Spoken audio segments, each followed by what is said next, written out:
All right. What's up, everybody, and welcome back.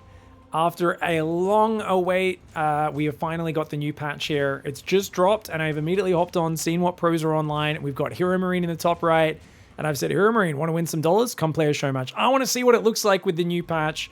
He's going to be playing here on Royal Blood up against Shadow.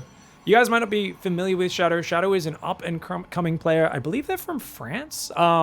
But they apparently are up at like 6.3, 6.4k on the EU ladder, which is crazy that I haven't heard of them. It shows how disconnected I am. I'm sure Roddy knows all about them as a player. But they've been developing really well. And a lot of the people in the chat and everything have been telling me, hey, this player's really good. So I think it should be a pretty good match. And I can't wait to see exactly how it goes. So for those who don't know, Protoss has been basically pretty underpowered, especially in this matchup in the last patch. The map pool, the bases are a bit too spread too thin. Ravens pop out way too early, and already some really good progress from Shadow. Shadow doing some impressive micro here. But essentially, there's just been a lot of issues with the balance because of that. So I really feel like the EMP was a bit too big. Years ago, they gave an upgrade that made it go from 1.5 to 2 radius. That's been removed. It's back to 1.5 now. We put it down to 1.75. Now it's all the way back to what it was for most of StarCraft's history up to 2019, which is 1.5. Ravens and stuff are a little different and stuff. So there's a few differences that are just going to make things a little bit better for Protoss. And a lot of people are like, oh, not big enough changes. They didn't get buffed, blah, blah, blah. But I think it's actually going to be quite okay. Now, interestingly, Shadow's opening up with a double gas Cybercore opening. So it looks like they want to utilize some sort of cheesy opening here against Gabe. And Gabe is going for a Reaper into Reactor. No scout for Gabe just yet in the top. It's going to be really interesting because, I mean, obviously Gabe is the favored player, so I expect him to beat Shadow. He's just a different tier. But you still got two pros. You know, obviously Shadow can beat Gabe on ladder as well in a normal game pre-patch as well. So I don't imagine things changing too much here. Reaper's going to get some damage on the probe here. We're going to look around. It looks like the Adept's going to come down and chase him off. Careful, Gabe.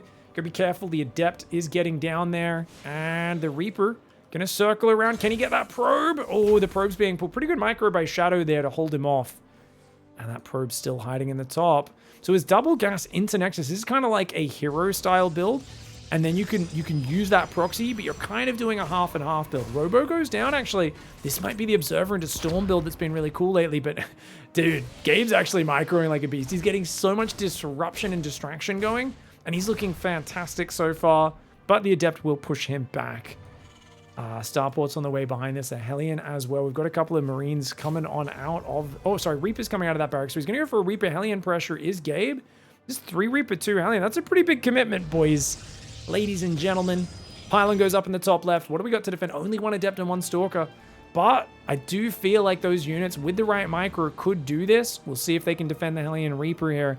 If they can get rid of the Adept and the Stalker, that'll be great. But I wonder if Gabe just tries to run past. The Adept's actually fighting pretty well. As the Stalker gets a good reaction by Shadow, the Stalker gets down there on the natural. And Gabe, I think this is a bit of an overcommitment for him. Goes pretty deep. He does get rid of the Adept, which is kind of nice. And overall, not a terrible trade. But Shadow holding really strong. Just solid positioning from Shadow to make sure this is a good match. And hasn't used the Robo just yet. It feels like Gabe's pressure is kind of ridiculous. Going a Stalker and an Adept this early is a super safe opening. And Gabe trying to punish it, I think, is just a big overcommitment, honestly. He's getting okay trades, but I guess he keeps the Reapers alive. It's not too bad. I definitely could have seen him overextend if he stayed just a little bit longer. Marines and Mines are on the way right now for Gabe. He's going to go for a medevac drop. Now we've got that moving across the map. Factory with the tech lab there as well. Oh, proxy gate. Oh, this is a dirty build. Oh, it's a 3 gate with a proxy plus a robo. Gonna see an immortal popping out. Reapers pop in. They see the robotics. But that Widow Mine drop could come in just as Shadow tries to move out. So Shadow's trying an aggressive play here. But I think Gabe might be catching them off guard. Raven's on the way behind this as well as attack. Third commands and a very greedy play for Gabe right now. Okie doke. Let's see what goes on. The Stalkers there trying to defend the Reapers. Oh, the classic distraction. Distracts you at the front, runs in the back. But as you guys can see, Shadow is a very high-level player. Immediately responds to that. Not caught off guard, but doesn't have that many units. I mean, the Reaper Alien pressure, this unorthodox opening from Gabe, I think is catching him off. But no. Oh, no. Shadow. Shadow. Oh, Shadow takes an awful Widow Mine hit. Luckily, he did activate the Immortal Barrier. For those who don't know, they've changed that in the last patch. So that also, I should have mentioned that at the start. You can actually activate that to protect nearby units for 100 damage. So you could see the probes got damaged, but they didn't go down. So that was actually one of the sick new plays that Shadow pulled out. I'm actually surprised he had the muscle memory to do that. A lot of players haven't figured that out yet. I know I would just panic and crap the bed, as I do on any new patch. Stalker's going to try and defend the medevac on the left side as well. And he's just going to hide in the back. I like the way he's keeping Shadow pinned. Really well played by Gabe. Shadow is probing up here and is going to try and saturate that gas on the natural as well. The drop's going to rotate around behind the natural expand. 4 more barracks on the way, as well as a 3rd command center right now. But Gabe is being so annoying, man. 3rd command center is there as well. We've got 5 barracks on the way. Starport. Double engineering bay upgrades on the way behind this. Good harassment. But I mean, Shadow's going to handle it. It's just lost mining time, the occasional probe. It's not that big a deal. And Shadow's getting in there with the pressure on the front. Oh, Gabe's a little out of position. The tanks are going to have to siege. But I don't think Shadow can really push up there. And Shadow just takes 1 or 2 tank shots, kills the depot, backs off. Good micro by Shadow. Just picking the engagements very nicely. The only thing I worry about for Shadow is the lack of Colossus being produced. I feel like Gabe's pressure level is a bit too high for Shadow. And Shadow does actually get some nice pickoffs here. But it's going to have to get some power units, some Colossus, some Storm, or Archons, or Disruptors, something like that. We'll see how that goes. Double upgrades are on the way right now for HeroMarine. I'd love to see an Armory come down here in a moment. Drop's going to rotate around. These Stalkers are going to move north. Okay, medevac gets out of there. Dude, these Stalkers are being so annoying. These Stalkers are being so annoying. I feel like Shadow's really good at being in your opponent's face. Kind of hero style. Like, a lot of players would back off there, but somehow getting damage and just rotating the Stalkers to keep the weak ones at the back, strong ones at the front. Oh, might get a catch. Remember, there's no blink, so there's not that much reaction you can do here. But Gabe barely slips by. Shadow reacts just a second too slow. That's a little bit of a bummer there. Okay, Raven and tanks coming out. Gabe's playing very safe so far. He's really playing conservative, man. He's finally getting the armory. He wants to go for 2-2. Probably a big 2-2 bio tank push. And he's going to block the probe taking the 4th. Gabe's being so annoying. As much as I said, you know, it'll be a competitive match, the R2 pros, you can see Gabe's outplaying them. So it does feel to me like Gabe is pulling away in this game. I don't think that tells us too much about the patch. Like I said, we just want to get in here and see how it engages. Gabe definitely should have been winning pre-patch. And he's probably still meant to win post-patch, but as long as the games are a little bit closer, we're going to see that the patch has probably had a good effect, and Protoss is actually going to be doing a little bit better. It's just, the problem really, people are like, no, you know, someone said to me, they said, but if you look at every game Protoss loses, you know, people always talk about no Protoss getting to beyond the top 8 of a tournament. No one in the semis, no one in the finals for Protoss for most of this year. Really sucks. And someone was saying to me, they were like, well, actually, if you look at it, Classic screwed up this, that's why he lost in the round of 8.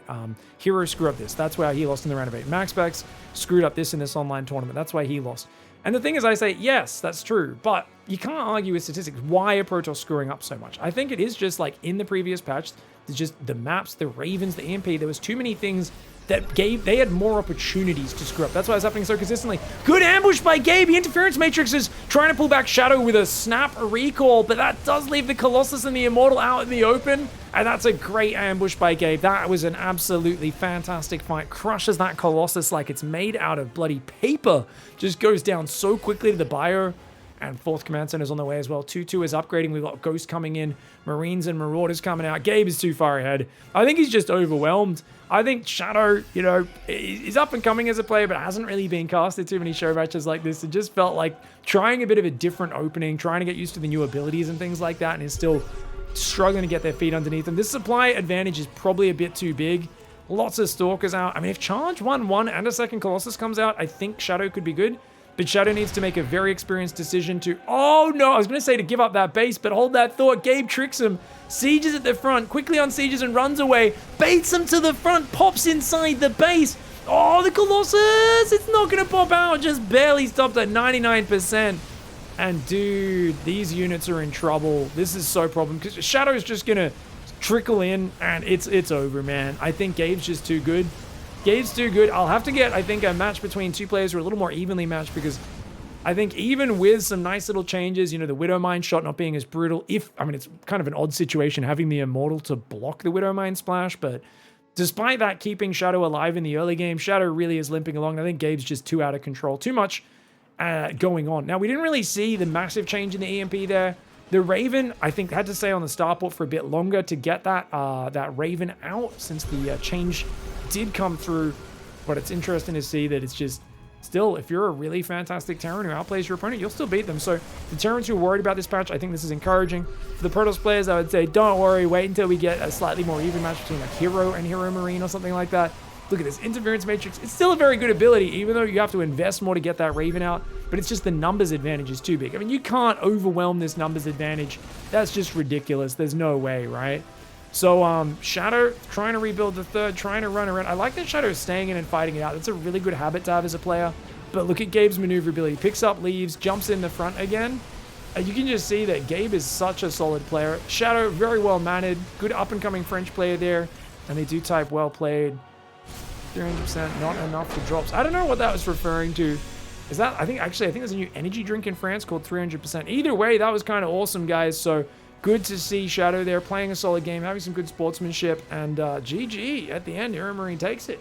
All right, did you notice anything a little bit off about that game? I think a lot of you probably did, so it's time to come clean. Shadow is a 3500 Diamond 3 player, and this was played in some show matches the other day on the Pigs Lab mod. I basically saw a bunch of low-level players where I modified the stats of their units and things, play competitive games with HeroMarine, and I couldn't help but indulge my own curiosity and say, if I cast a game as if this is like new balance patch and stuff, and I cast like it's an even match and this is a pro gamer, how long will it take viewers to figure it out?